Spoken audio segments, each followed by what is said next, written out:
The latest from the academic left, civil rights, not civil engineering. Next.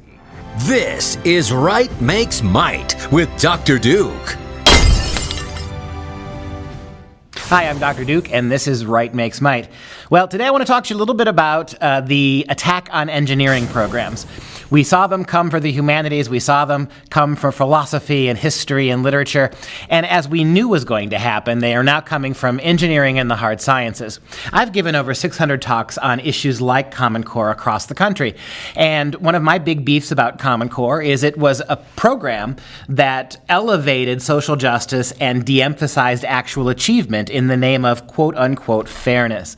And this is one of the biggest problems I had in giving those talks. At the end of all these talks, moms and dads, concerned citizens would come up to me and they'd say things to me like, "But Dr. Pesta, what does this mean for our engineering schools? How are we going to be able to produce engineers and scientists if this worldview goes through?" They were almost too shocked to believe that we as a nation would actually choose that. Well, here's your evidence. Purdue University, one of the more prominent engineering colleges in the entire nation, recently hired a dean, Donna Riley, whose entire approach to teaching and guiding the engineering program at Purdue is not to turn out better engineers, not to improve the scientific basis of engineering for the good of all of us Americans. It is to socially transform how engineers are taught and the purpose of engineering.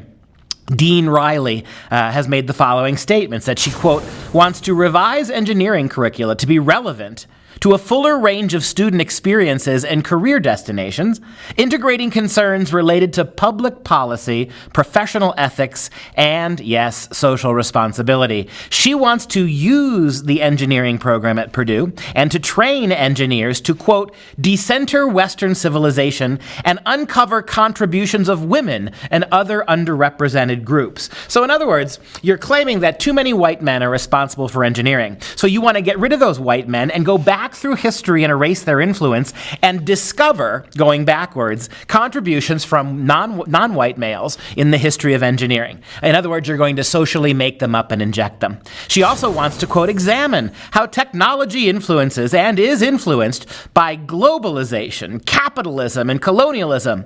For her, gender is a key issue for engineers in the courses that they will examine. And, of course, she wants to tackle racist and colonialist projects in science.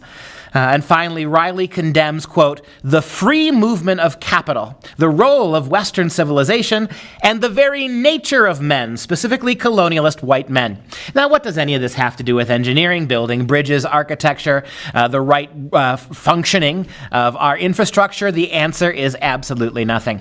And for all you moms and dads out there who wondered why we would consciously put in place a program that would compromise the ability of scientists, engineers. In the news today, America is facing a crisis of 90,000 shortage. 90,000 doctors we're going to be short coming up in the next few years, all because of things like Obamacare and the politicization of medicine, the politicization of engineering here. What does this mean for us? This is how they do it. It's not the lab coat-wearing scientist in the chemistry lab who's trying to jettison his work in favor of social justice. Universities are hiring deans, administrators, activists to all these needless positions that have nothing to do with the running of discrete disciplines, right? So they're hiring all of this affirmative action. They're hiring all these social justice warriors to fill these slots on campus. They become the architects of this. They then turn around and hire deans like Mrs. Riley, who are more concerned about feminism and social justice than she is about engineering, and then you compel the programs underneath you, even in the hard sciences, to conform to this kind of non-scientific nonsense. This is how it happens. Until we cleanse the universities and cleanse the high schools, middle schools, and elementary schools of these do-nothing administrators who get paid all the real money, much more than the teachers do, who completely control the hiring much more than the faculty have a say in, who override basic competencies like reading, writing, math, science, and history for this social justice garbage. Until we purge the system of that, you can expect more of this. You can expect more of engineering to focus on civil rights than on civil structures, and that's just the way it is. If you enjoyed this video and all of our videos, please consider a tax-deductible donation so we can keep the whole thing free for you. I'm Dr. Duke. Thanks for watching.